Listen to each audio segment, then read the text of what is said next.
What if you could dismantle any bad habit, not with more willpower, but with a simple 5-minute trick that actually rewires your brain? I'm willing to bet you've tried to force a change before, only to end up right back where you started, feeling guilty and just defeated. But here's the secret. The answer isn't to try harder. It's to trick your brain into doing the heavy lifting for you. You know the feeling, right? That New Year's resolution to quit snacking after dinner, to stop the mindless scrolling on your phone, or to finally beat procrastination. You start out strong, full of motivation. You fight the urges, you resist temptation, and for a day, maybe even a week, you feel like you're winning. But then, a stressful day hits.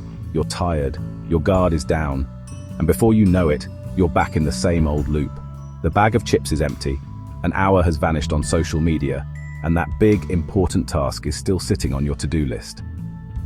That wave of guilt that washes over you is almost worse than the slip-up itself.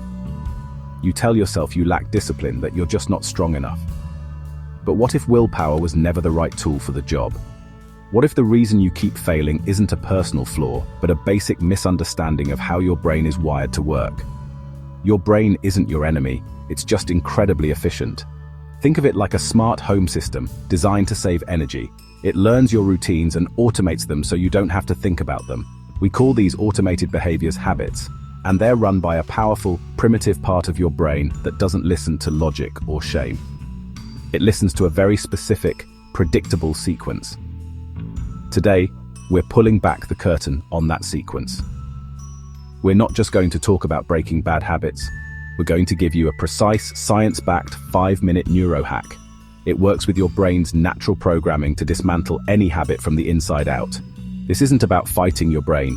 It's about giving it a new, better set of instructions. So if you're ready to stop the cycle of trying and failing and finally make lasting change feel effortless, you're in the right place. To get why this 5-minute hack works so well, you have to understand where your habits live. Think about the first time you drove a car. Every single action was conscious. It was mentally exhausting. But now, you can probably drive home from work and not even remember parts of the journey. That's your brain on autopilot. That's a habit. This automation is run by a deep part of your brain called the basal ganglia. Let's imagine your brain is a giant company. Your prefrontal cortex, the part that makes decisions, is the CEO in the corner office. It's creative and smart, but it gets tired easily and uses a ton of energy. The basal ganglia is the factory floor downstairs. It doesn't think, it just runs the programs it's been given, over and over, with incredible efficiency. It never gets tired. When you learn something new, the CEO is heavily involved. But as you repeat an action, the factory floor takes notes, creates a shortcut, and automates the process. This frees up the CEO to focus on new problems. This is why habits are so powerful. You're not fighting a conscious choice. You're up against an automated program running on the factory floor. And this is why willpower fails. Willpower is the CEO. When you try to resist a bad habit, it's like the CEO storming onto the factory floor and shouting, "Stop production!" It might work for a while, but think of your willpower like your phone battery. You start the day at 100%, but every decision and moment of resistance drains it. A stressful meeting drains 10%. Arguing with traffic drains 15%. By the end of the day, you're in low power mode. The CEO is exhausted. And in that moment, the factory floor, which never runs out of power, just runs its most familiar program. You reach for the cookie, you pick up the phone. This isn't a moral failing, it's an energy management problem. You're using a tiny, exhaustible battery to fight a factory that's plugged directly into the power grid. It's a battle you are neurologically set up to lose. The key isn't to fight harder, it's to get inside the factory and quietly install a new, better program. Every single one of your habits follows a simple 3-step pattern that scientists call the habit loop. This idea, popularized by author Charles Duhigg, is the master key to changing any behavior.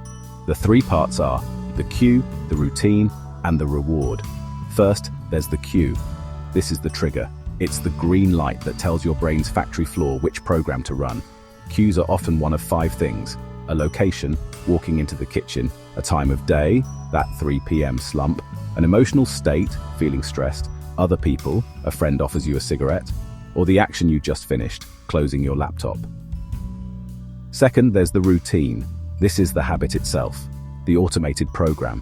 It's the part you want to change.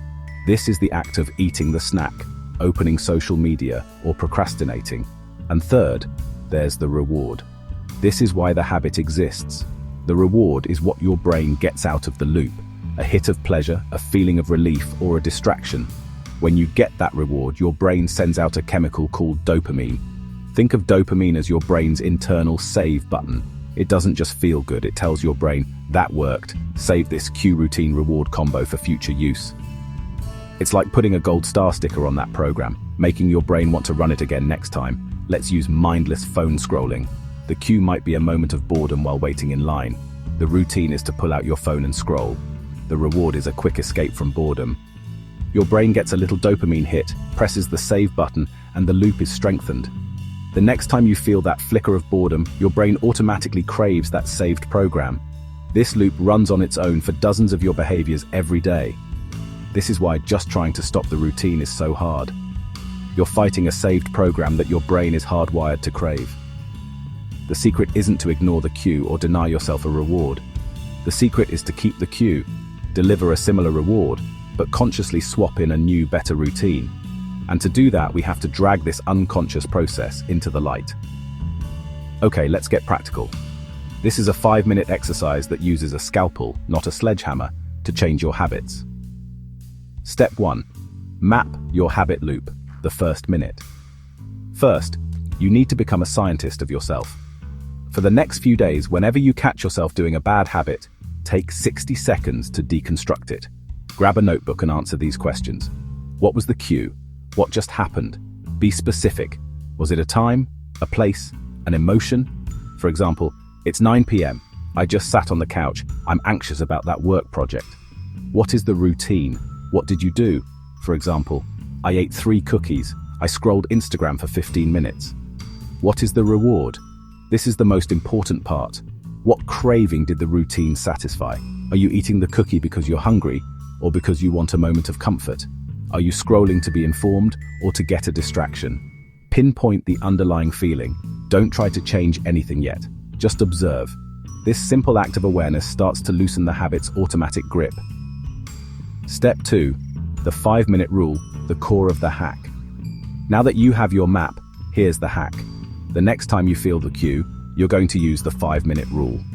You make a deal with yourself. I'm going to do a new, better routine for just 5 minutes. The commitment is so small, your brain won't fight it. The key is to pick a replacement routine that delivers a similar reward. If you stress eat, craving comfort, your 5-minute replacement could be listening to one favorite song. If you scroll mindlessly, craving distraction, your 5-minute replacement could be reading a few pages of a book. If you procrastinate, craving escape from overwhelm, your 5-minute replacement is to work on the project, but only for 5 minutes.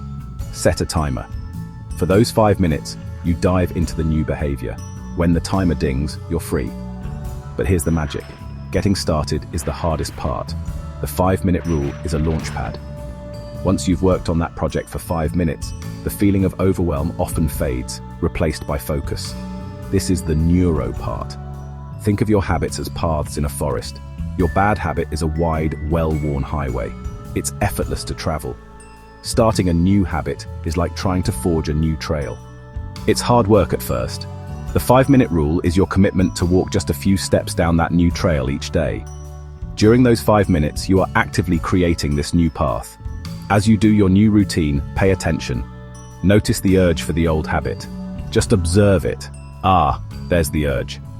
Then notice the feeling of doing the new routine. This actually feels good. When the 5 minutes are up, notice the reward. You'll often find the reward from the new habit is better and doesn't come with guilt. By doing this, you are showing your brain in real time that this new path leads to a better destination. With every repetition, the new trail gets a little clearer and wider. Meanwhile, the old highway, from disuse, begins to get overgrown. You're not erasing the old path, you're building a new, better one that your brain learns to prefer. Let's walk through one last example. Breaking a late-night snacking habit. Map the loop. The cue is sitting on the couch to watch TV at 9 p.m. The routine is getting ice cream. The reward isn't hunger, but a feeling of comfort and a treat. Choose a replacement. Your new routine is making herbal tea and listening to a 5-minute meditation. which also provides comfort. Execute the hack. 9 p.m. hits. The craving starts. You say, okay, first, 5 minutes of tea and meditation.